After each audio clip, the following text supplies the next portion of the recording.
To biology पाठशाला। आज की पाठशाला में हम ये बात करेंगे कि टाइप्स ऑफ आरएनए। ठीक, आरएनए के प्रकार, आरएनए के प्रकार। लेकिन पाठशाला को स्टार्ट करने से पहले हम बच्चों को एक मोटिवेशन मैसेज देते हैं, और आज का मोटिवेशन मैसेज कुछ इस तरीके से है कि अच्छी चीज या गुड थिंग्स को पाने में टाइम लगता है, इसलिए आप सभी प्रयास करते रहिए एवं आगे बढ़ते रहिए। अगर हम आज की पाठशाला के टॉपिक की बात करें तो टुडेज टॉपिक क्या है? Types of RNA. Types of RNA, ठीक, हमने बताया था, हमने पिछली क्लास में आपको ये बताया था there is 3 types of RNA. ठीक, 3 प्रकार के होते हैं, और हमने ये भी बताया था कि डीएनए टेम्पलेट से जब वो सेपरेट होते हैं तो 3 टाइप के आरएनए मिलते हैं। सबसे पहला आरएनए होता है एमआरएनए। सबसे पहला आरएनए होता है एमआरएनए। दूसरा टाइप का आरएनए होता है टीआरएनए, और तीसरा टाइप का आरएनए होता है rRNA. MRNA is also known as a messenger RNA. Messenger RNA कहते हैं। ठीक, टीआरएनए को ट्रांसफर आरएनए कहते हैं, and RNA is also known as the ribosomal RNA. ठीक, अगर हम इसकी ब्रीफ स्टडी करें, हम टर्मिनोलॉजी की बात करते हैं। हम किसकी बात करते हैं? टर्मिनोलॉजी की बात करते हैं। हम हमेशा कहते हैं कि science is systematic body of knowledge, यानी विज्ञान किसी विषय का क्रमबद्ध अध्ययन है। अगर यहाँ कोई भी चीज है, कोई भी फैक्ट है, तो वो उसकी बेसिक टर्मिनोलॉजी पर डिपेंड करता है। Without any fact, without any basic terminology, science या बायोलॉजी की कल्पना करना क्या होता है? कठिन होता है। अगर हम टाइप्स ऑफ डीएनए की बात करें, the first most prominent RNA is a messenger RNA, and it is also known as mRNA. It is also known as mRNA. देखिए, अगर इसके हम प्रोसीडिंग की बात करें तो देखिए इसमें क्या होता है कि जब डीएनए टेम्पलेट पास ले आओ, जब डीएनए टेम्पलेट, ठीक, अलग डीएनए टेम्पलेट से नॉन कोडिंग डीएनए सेपरेट होता है, तब हमें क्या मिलता है? एमआरएनए मिलता है। और ये एमआरएनए, जिसे मैसेंजर आरएनए भी कहते हैं, ये साइटोप्लाज्म में ट्रांसफर हो जाता है, और इस प्रोसेस को हम लोग क्या कहते थे? This process is commonly known as the transcription. इस प्रोसेस को ट्रांसक्रिप्शन कहते थे। ठीक, इतनी बात याद रखना। तो mRNA plays a important role in the process of transcription. जो मैसेंजर आरएनए होता है, संदेशवाहक आरएनए होता है, ट्रांसक्रिप्शन के प्रोसेस में, अनुलेखन के प्रोसेस में क्या करता है? एक महत्वपूर्ण भूमिका निभाता है। ठीक, अगर हम इसके कैरेक्टर की बात करें, कैरेक्टरिस्टिक्स ऑफ एमआरएनए, तो सबसे ज्यादा क्या होता है कि ये क्या करता है? एमआरएनए, ठीक, केंद्रक यानी कि न्यूक्लियस, ठीक, में उपस्थित जितने भी संदेश होते हैं, या मैसेज होते हैं, we can say that message this transfer into cytoplasm, और इसे साइटोप्लाज्म में क्या करते हैं? ट्रांसफर करते हैं। किसके लिए? प्रोटीन सिंथेसिस के लिए। सारे संदेश जो कोडॉन के रूप में केंद्रक में निहित हैं, कोडॉन के रूप में क्या होते हैं? ये निहित होते हैं, पाए जाते हैं, उसे क्या करते हैं? ट्रांसफर करते हैं। ये इसकी पहली विशेषता होती है। ठीक, तो mRNA play a important role in a protein synthesis. It can be a transfer into nucleus to cytoplasm in the form of codon and play an important role in a protein synthesis. अगर हम आगे इसकी बात करें, अगर हम इसके आगे की बात करें तो इसका मॉलिक्यूलर वेट जो होता है mRNA का,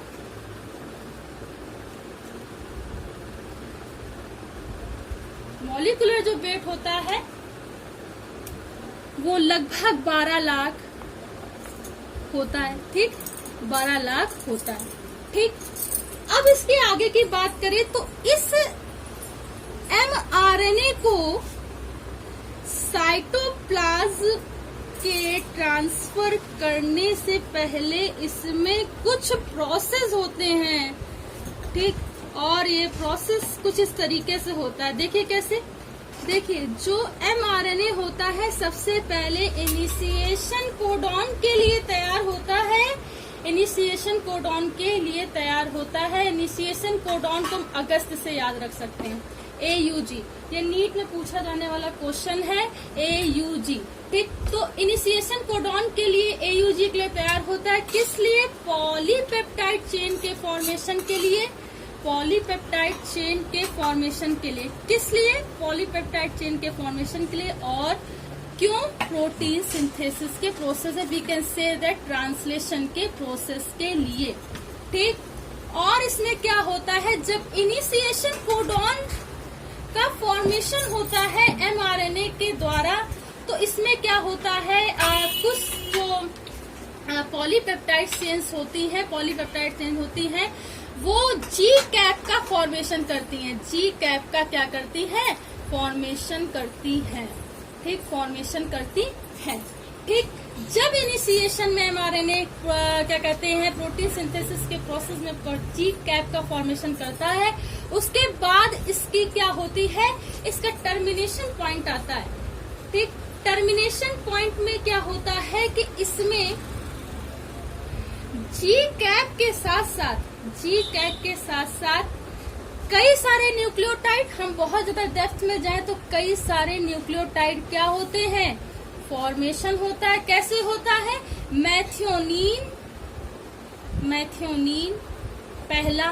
ठीक, ये कहाँ जुड़ेगा? 3 प्राइम पे। ठीक, हम बता दे रहे हैं। और ग्वानोसिन ये कहाँ जुड़ेगा? 7 प्राइम पे। जब ये जुड़ते हैं तो पॉली ए टेल का फॉर्मेशन होता है। पॉली ए टेल का फॉर्मेशन होता है। जब पॉली ए टेल का फॉर्मेशन होता है तो क्या किया जाता है, टेम्पलेट डीएनए से उस नॉन कोडिंग डीएनए को हटा दिया जाता है। यानी कि किस पार्ट को हटाया जाएगा? इंटेरॉन पार्ट को हटा दिया जाएगा।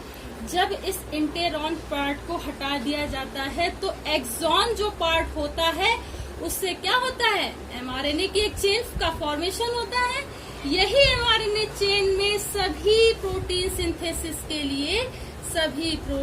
सिंथेसिस के लिए कोडॉन्स के रूप में, किसके? कोडॉन्स के रूप में क्या होते हैं, मैसेज या संदेश निहित होते हैं। और ये क्या करते हैं, साइटोप्लाज्म में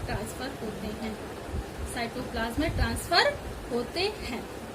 ठीक, इतनी बात याद रखेंगे।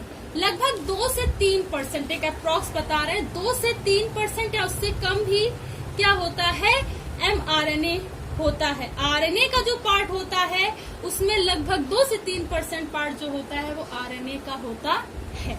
ठीक, तो इस तरीके से क्या है, ये क्या है, mRNA के बारे में। अभी थोड़ा सा हम लोग ओवरव्यू देखते हैं। Let's see about the tRNA and we can say that it is also known as a transfer RNA। अगर हम बात करें tRNA की, तो tRNA क्या होता है, ट्रांसफर RNA होता है। पहली बात तो यही याद रखेंगे। और बेटा ये tRNA क्या करेगा, जो संदेश mRNA के पास होते हैं, जितने मैसेंजर RNA के पास मैसेज है कोडॉन के रूप में, उसे वो ट्रांसफर करेगा। कहाँ करेगा, तो वो कहाँ करेगा, साइटोप्लाज्म में करेगा। तो साइटोप्लाज्म में ट्रांसफर करने के लिए, ठीक है, ट्रांसफर RNA की जरूरत होती है। और ये जो ट्रांसफर RNA होता है ये क्या करता है कि mRNA की सहायता से क्या करता है, ये ट्रांसफर होता है साइटोप्लाज्म में, इसको ट्रांसफर करता है, ठीक, संदेशों को। तो ये क्या करता है, ये रेगुलरिटी में, कंटिन्यूअस में ये काम करता जाता है, इसीलिए इसे क्या बोलते हैं, it is also known as adapter RNA, ठीक। ये जो RNA होता है बहुत ही ज्यादा साइटोप्लाज्म में सेल्यूबल होता है, विलयशील होता है। It is also known as soluble RNA, ठीक। नीट में पूछा गया क्वेश्चन है और आपके 12th क्लास में भी पूछा जाने वाला क्वेश्चन है कि adapter RNA is also known as tRNA। Adapter RNA होता है tRNA, या सोल्यूबल या विलयशील RNA होता है tRNA। अगर tRNA की हम लोग बात करें, अगर हम tRNA की बात करें तो ये tRNA क्या करेगा, ये RNA है और ये RNA पे पाए जाने वाले सबसे ज्यादा जो होते हैं, कम ओवरव्यू बता रहे हैं आपको। ये क्या होता है, rRNA होता है, और rRNA क्या करता है, सबसे ज्यादा प्रोटीन सिंथेसिस के प्रोसेस में क्या करता है, काम करता है। यहाँ पे मैसेंजर RNA mRNA है, ये mRNA है। अब ये जो मैसेज है ये यहाँ राइबोसोम में आने हैं, तो मैसेंजर RNA से राइबोसोम में जाने के लिए मैसेज को ट्रांसफर RNA क्या करता है, tRNA हेल्प करता है, तब जाकर के हमारा प्रोटीन सिंथेसिस का प्रोसेस हो पाता है। क्या हो पाता है, protein synthesis, we can say that protein संश्लेषण का प्रोसेस हो पाता है, ठीक। अगर हम इसके परसेंटेज की बात करें तो सबसे ज्यादा तो rRNA होता है, लगभग 70 से 80%, इससे ज्यादा भी हो सकता है। और tRNA की अगर हम बात करें तो लगभग 13 से 17% तक tRNA पाया जाता है, ठीक।